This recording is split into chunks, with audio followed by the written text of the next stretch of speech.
Hello guys, welcome back to the channel Vanshika this side. और आज हम स्टार्ट कर रहे हैं यूनिट 4 ऑफ न्यूरल नेटवर्क्स। ये आपका सब्जेक्ट है न्यूरल नेटवर्क्स। जनरली ये 5th या 7th सेम्स में ज़्यादा पढ़ा जाता है। तो एमडीयू के अकॉर्डिंग ये आपकी यूनिट 4 होने वाली, which is the last unit. और इसमें हम ना ये टॉपिक्स कवर कर रहे हैं इस वीडियो में। ट्राई करूँगी कि वन शॉट हो और छोटी वीडियो बन जाए, जिससे जल्दी से जल्दी चीज़ें समझ आ जाएँ और कम टाइम लगे। तो ये आपके सेमेस्टर एग्जाम्स के लिए आई गेस ठीक रहेगा कि आप अच्छा स्कोर कर सकते हो। तो इसमें कंटेंट्स हमारे क्या आने वाले हैं। सबसे पहले हम एसोसिएटिव मेमोरी के बारे में पढ़ेंगे। एसोसिएटिव मेमोरी होती क्या है, उसके एडवांटेजेस डिसएडवांटेजेस क्या है, टाइप्स क्या होते हैं। नेक्स्ट हमारे पास टॉपिक आएगा BAM, which is bidirectional associative memory. इस टॉपिक के बारे में भी हम पढ़ेंगे। और last topic of the day होने वाला है हमारा स्टोरेज कैपेसिटी। की स्टोरेज कैपेसिटी जनरली होती क्या है।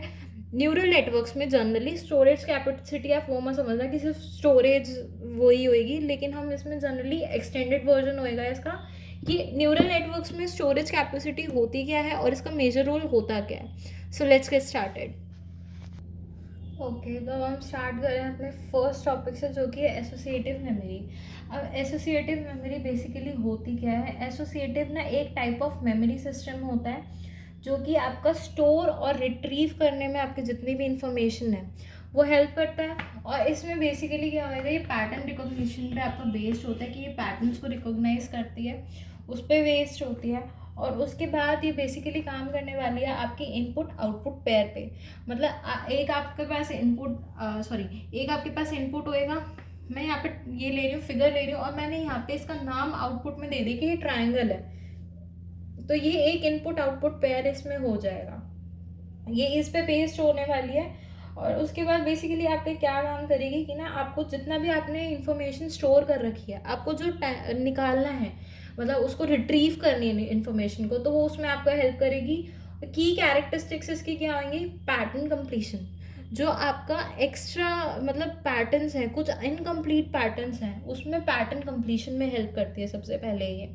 नेक्स्ट आता है noise tolerance. Noise tolerance basically होता है कि ना कुछ इनपुट्स आप ऐसे दे देते हो जिसमें एरर्स होते हैं, तो ये एरर्स को बेसिकली मतलब एक टाइम के लिए अवॉइड कर देती है, या हम कह सकते हैं इग्नोर कर देती है कुछ टाइम के लिए। लेकिन उसमें उसको नॉइजी या एरर डेटा होता है ना, एरर वाला डेटा होएगा, उसको भी एक पॉइंट ऑफ टाइम पर ये स्टोर कर लेती है मेमोरी। और नेक्स्ट आती है हमारे पास कंटेंट एड्रेसेबल मेमोरी। ये आपका बहुत ज़्यादा इंपॉर्टेंट टॉपिक है, ये वाइवास में भी पूछ लिया जाता है कि कंटेंट एड्रेसेबल मेमोरी क्या होता है।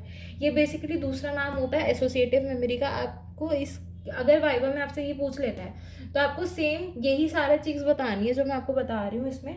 और इसमें बेसिकली होगा क्या कि आप ना जितना भी स्टोर्ड इन्फॉर्मेशन है उसको आप कंटेंट ऑफ मेमोरी डाल के भी एक्सेस कर सकते हो, रादर देन आपको कि उसकी परफेक्ट स्पेसिफिक एड्रेस बताना पड़े। मतलब जैसे कि मैं बोल रही हूँ कि मेरे पास मैंने कुछ चीज़ या स्टोर करी है न्यूरल नेटवर्क्स में, उसका मेरे को कंटेंट पता है कि ये है, तो मैं कंटेंट से भी एक्सेस कर सकती हूँ। जनरली ये नहीं है कि मेरे को बताना पड़ेगा कि भाई कौन सी लोकेशन पे है वो, उसका स्पेसिफिक जो एड्रेस है वो मेरे को बताना ज़रूरी नहीं है इसमें।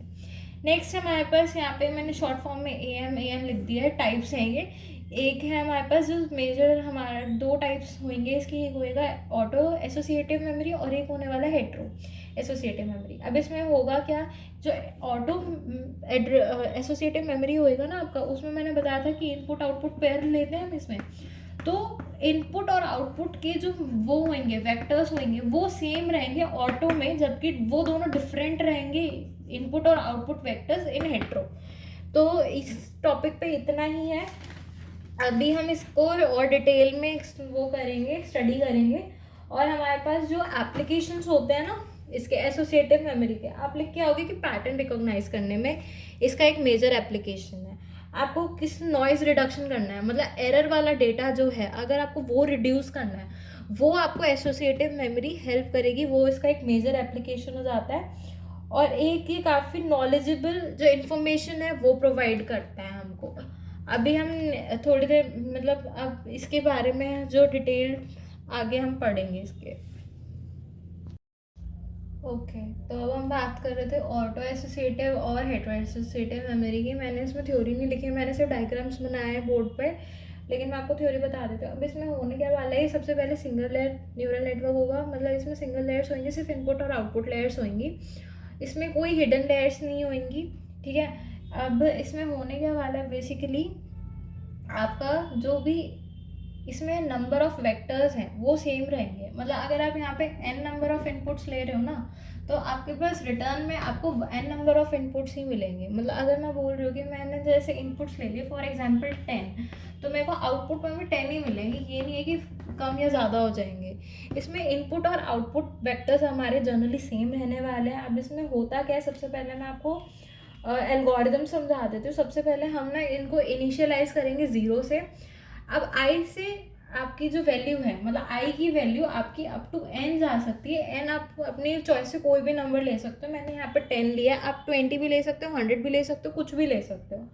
अब इसमें जनरली क्या होएगा, सबसे पहले हम एक्टिवेट करेंगे जो हमारे इनपुट फंक्शंस है इनको, और फिर थर्ड स्टेप में आपका ये वाले जो फंक्शंस है ना ये एक्टिवेट हो जाएंगे। मतलब आउटपुट फंक्शंस इसके रिस्पेक्ट में सेम तरह से एक्टिवेट हो जाएंगे।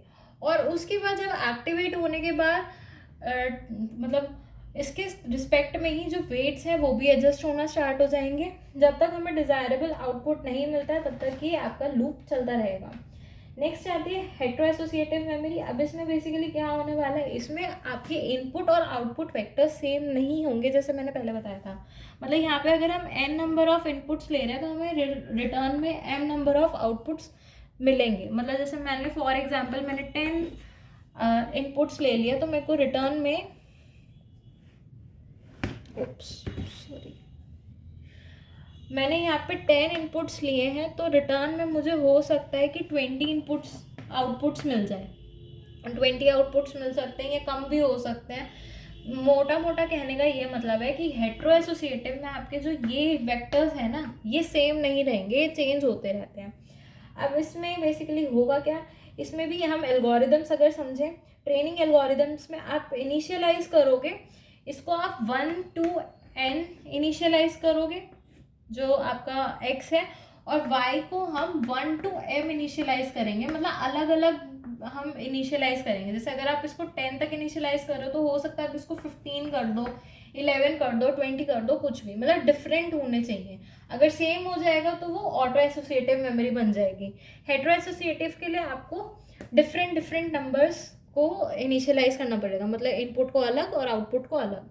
अब इसमें बेसिकली होने क्या वाला है कि ना, जो हमारा सबसे पहले फर्स्ट स्टेप में आप ये इनिशियलाइज कर दोगे, सेकेंड स्टेप में सबसे पहले इनपुट फंक्शंस जो है हमारे वो एक्टिवेट होंगे, और फिर नेक्स्ट थर्ड स्टेप में आपके आउटपुट फंक्शंस को हम एक्टिवेट करेंगे। उसके बाद फिर एज पर रिक्वायरमेंट हम वेट्स को एडजस्ट कर देंगे। इसमें लास्ट यही है। और इसमें मैं आपको थोड़े से इसके एप्लीकेशंस बता देती हूँ एसोसिएटिव मेमोरी के, जो मैंने पहले बताए थे। सबसे पहले इमेज प्रोसेसिंग में यूज़ होएगा ये आर्टिफिशियल इंटेलिजेंस में DBMS, डेटाबेस मैनेजमेंट सिस्टम में आपका यूज़ होता है ये। और एडवांटेजेस इसके ये होते हैं कि ना, जो टाइम है आपका बेसिकली वो कम लगता है, वो मतलब नेगोशिएट कर देता है, वो कम कर देता है उसको। और आपका जो ये सुटेबल रहता है पैरेलल सर्चेस के लिए। पैरेलल सर्चेस होते हैं जैसे फॉर एग्जांपल मैंने एक टैब में गूगल खोल लिया और दूसरे टैब में मैंने यूट्यूब खोल लिया, और मतलब ऐसे काफ़ी मल्टीपल मैंने ब्राउजर्स से या गूगल के ऐप्स खोल लिए, तो आप सर्चेस कर सकते हो, पैरेलली सर्चेस कर सकते हो, वो उसमें काफ़ी ज़्यादा ये मतलब ठीक रहता है। नेक्स्ट आता है डिसएडवांटेजेस। क्या होता है, रैम होती है ना जो हमारी कंप्यूटर्स में, ये उससे एक्सपेंसिव पड़ता है, मतलब कॉस्टिंग ज़्यादा आती है, बस इसकी यही डिसएडवांटेजेस है। बाकी अगर आप अफोर्ड कर सकते हो तो ये काफ़ी ज़्यादा प्रेफरेबल है, क्योंकि इसमें आपको ज़्यादा मतलब एडवांटेजेस होंगे और हेल्पफुल रहेगा ये। अब नेक्स्ट हम करने वाले हैं BAM, which is bidirectional memory. तो देखते हैं आगे। ओके, तो जो नेक्स्ट टॉपिक है हमारा वो है बैम या बाय डायरेक्शनल मेमोरी। अब बाय डायरेक्शनल एसोसिएटिव मेमोरी होती है, एसोसिएटिव नहीं लिखा यहाँ पे, ओके, एसोसिएटिव मेमोरी होती है ये बाय डायरेक्शनल एसोसिएटिव मेमोरी। अब इसमें बेसिकली होने क्या वाला है हमारा कि जो ये बाय डायरेक्शनल एसोसिएटिव मेमोरी होती है ना, ये एक सुपरवाइज लर्निंग एल्गोरिदम है। सुपरवाइज मींस लेबल डेटा पे काम करती है ये, और हेट्रो एसोसिएटिव होती है ये। हेट्रो एसोसिएटिव मेमोरी पे बेस्ड होती है, मींस इसमें इनपुट और आउटपुट वेक्टर्स सेम नहीं होते हैं, अलग अलग नंबर्स होते हैं उनका, दोनों का नंबर सेम नहीं होता है। और उसके बाद इसमें क्या होता है, जो ये हमेशा जितना डेटा लेती है ना, उसका ही अलग साइज़ का डेटा हमें रिटर्न करके देती है। जैसे मैंने बताया कि इनपुट आउटपुट वेक्टर्स हमारे सेम नहीं होंगे, तो इनपुट कुछ लेगी, कुछ वेक्टर्स में लेगी, और आउटपुट हो सकता है कम या ज़्यादा हो सकता है इसका। तो इसमें ये हो जाता है। और इसमें इसका बेसिकली काम क्या होता है, ये जो फिनोमिना होता है ना, ये काफ़ी ज़्यादा ह्यूमन ब्रेन पे, हमारा जो हमारा ह्यूमन ब्रेन होता है ना, उसकी फंक्शनिंग पे ही एसोसिएटेड होता है, उस पर ही बेस्ड होता है। अब उसमें बेसिकली होता क्या है, जैसे हम किसी को मिल रहे हैं एक बार ही, तो कई बार होता है कि ना हम एकदम से नाम याद नहीं कर पाते किसी का, तो थोड़ा टाइम लगता है रिकॉग्नाइज करने में। अच्छा, इसके ये बंदा ना कहीं देखा देखा सा लग रहा है इसका, हाँ इसका वो नाम था, तो ऐसे हो जाता। तो same function by directional memory का है, आपका ह्यूमन ब्रेन पे आपका बेस्ड होएगा। और मतलब मेंटल एसोसिएशंस होते हैं ना, ये चेन्स को रिकवर करने में चेन्स का यूज़ करती है, जैसे लॉस्ट मेमोरी को आपका रिकॉग्नाइज करने में हेल्प करती है। अब इसमें बेसिकली हम इसको यूज़ क्या करते हैं, वाई वी यूज़ इट, इस टाइप का भी क्वेश्चन पूछ लिया जाता है। तो उसमें ये होता है कि ना, मेन ऑब्जेक्टिव क्या होता है इसका, सबसे पहले ये इस पे बेस्ड होती है आपकी हेट्रो एसोसिएटिव में, और इसके बाद ये आपको रिट्रीव करने में जो लॉस डेटा होता है वो हेल्प करती है। सबसे पहले ये मेन एडवांटेज इसका रहता है, तो इसीलिए हम इसको यूज़ करते हैं। अब इसमें कहीं ना कहीं लिमिटेशंस भी आ जाती है कि जो इसकी स्टोरेज कैपेसिटी होती है ना, वो बहुत ज़्यादा लिमिटेड होती है। आप उसको ना मतलब एक्सटेंड नहीं कर सकते, आपके पास ज़्यादा डेटा आ रहा है, तो आप उसको कहीं ना ये इसकी लिमिटेशन हो जाती है कि इसकी जो स्टोरेज है वो काफ़ी लिमिटेड है, इसमें यही है। और अब हम लास्ट टॉपिक देखेंगे स्टोरेज कैपेसिटी के बारे में, कि स्टोरेज कैपेसिटी होता क्या है। उसका फॉर्मूला मैं आपको बता दूंगी कि क्या होता है, और डिपेंडेंसी क्या होती है उसकी। लास्ट टॉपिक होएगा ये। ओके, सो अब हमारा लास्ट टॉपिक है आज की वीडियो का, स्टोरेज कैपेसिटी। अब स्टोरेज कैपेसिटी बेसिकली होता क्या है कि ना, किसी भी मॉडल की स्टोरेज कैपेसिटी वो डिफाइन करेंगे आप, कि आप कितनी एफिशिएंटली, मतलब कितनी ज़्यादा एफिशिएंटली आप स्टोर कर सकते हो, रिट्रीव कर सकते हो पैटर्न्स को। ये पैटर्न्स पे बेस्ड होएगा न्यूरल नेटवर्क्स में। आप कई बार आप नोटिस करते हो कि ना, कई बार हमारे फ़ोन की भी स्टोरेज बढ़ जाती है, तो बेसिक फ़ोन क्या करता है, कई बार हैंग करना स्टार्ट हो जाता है, या बहुत धीरे धीरे ऐप्स चलने बंद हो जाती हैं, या मतलब काफ़ी सारी दिक्कतें आती हैं हमें।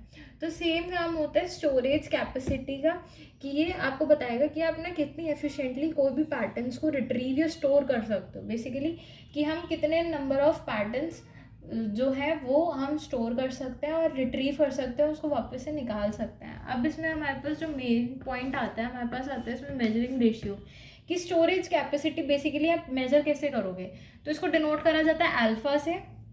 इसमें आपके पास आएगा सबसे पहले ना, ये बेस्ड होएगा आपका न्यूरॉन्स पे। जितने ज़्यादा न्यूरॉन्स होंगे उतने ज़्यादा आप अच्छे से स्टोर कर सकते हो, स्टोरेज कैपेसिटी आपकी उतनी ज़्यादा अच्छी होगी। अब इसमें आपके पास हम कैसे डिफाइन करेंगे इसको, मेजरिंग रेशियो को, कि आपको कितने पैटर्न स्टोर करने हैं अपॉन आपके पास कितने नंबर ऑफ न्यूरॉन्स अवेलेबल है इन अ पर्टिकुलर लेयर। वो आपका इन दोनों का मतलब जो रेशियो होएगा वो आपका अल्फा होएगा, विच इज स्टोरेज कैपेसिटी, ये होएगा। अब आपके पास नेक्स्ट आता है डिपेंडेंसी।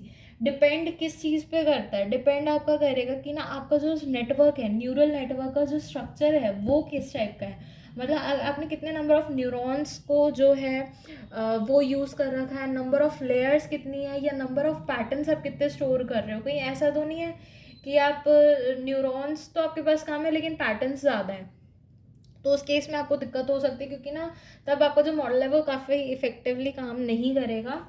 आई गेस इस टॉपिक के लिए इतना बहुत है। सो अगर आपको वीडियो अच्छी लगे तो प्लीज़ लाइक शेयर करो, फ्रेंड्स के साथ शेयर करो।